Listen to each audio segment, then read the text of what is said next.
कि आज पृथ्वी दिवस है। तो पृथ्वी हमारे जीवन में कितना महत्वपूर्ण है, आज इसके बारे में पूरा विस्तार पूर्वक जानेंगे। तो सबसे पहले मैं शुरुआत करती हूँ मिट्टी से अपने। हे धरती माँ, तेरी मिट्टी है मेरे लिए चंदन। हे धरती माँ, तेरी मिट्टी है मेरे लिए चंदन, लगाकर करूँ माथे पे इसको नित नित अभिनंदन। जैसा कि आप सभी जानते हैं कि पृथ्वी दिवस हर साल 22 अप्रैल को मनाया जाता है, लेकिन क्या आप जानते हैं कि पृथ्वी दिवस क्यों मनाया जाता है और कब से मनाया जाता है? सबसे पहले इसे मनाने का शुरुआत किसने किया था? तो आज यह शुरुआत पृथ्वी दिवस मनाने का शुरुआत अमेरिका के सीनेट जॉर्ज जॉनसन ने 1917 में किए थे और बाद में यह राष्ट्रव्यापी पर्यावरण शिक्षक आयोग मनाने का प्रस्ताव पास किया गया ताकि पृथ्वी के प्रति लोगों की जागरूकता को बढ़ाया जा सके। इसके लिए वे स्कूल और कॉलेजों के विद्यार्थी के साथ साथ आम लोगों को भी जागरूकता को बढ़ाने का काम किए। पृथ्वी दिवस मनाने का मुख्य उद्देश्य इसके द्वारा बनाए गए थीम का पालन करना है। पृथ्वी हमारी अनमोल धरोहर है, इसकी सुरक्षा करना हर एक नागरिक का परम कर्तव्य बनता है।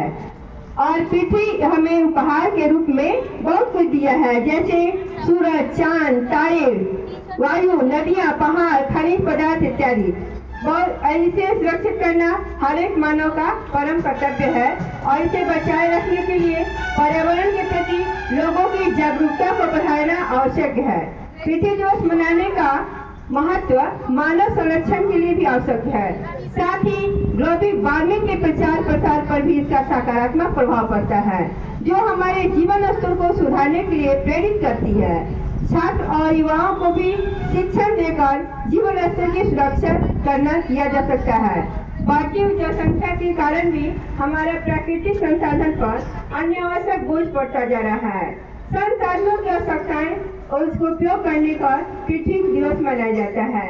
जनसंख्या की बढ़ोतरी से लगातार वृक्ष और वनों की कटाई हो रही है, जिससे हमारा प्रदूषण बढ़ता जा रहा है, जिससे वायु हम लोग लगातार इसे कटाई करने से हमारी वायु प्रदूषण, जल प्रदूषण, ध्वनि प्रदूषण होता रहा है, जिससे मनुष्य अपनी शारीरिक और मानसिक तनाव से ग्रस्त होते जा रहे हैं। बढ़ती हुई जनसंख्या से प्राकृतिक पर इतना ज्यादा बोझ पड़ गया है कि प्राकृतिक अपनी संतुलन खोने से लगी है और ये अपनी संतुलन खो देगी तो जनसंख्या को नियंत्रण करना प्राकृतिक से अपनी पूर्ण हाथों से इसे नियंत्रण करना शुरू कर देगी।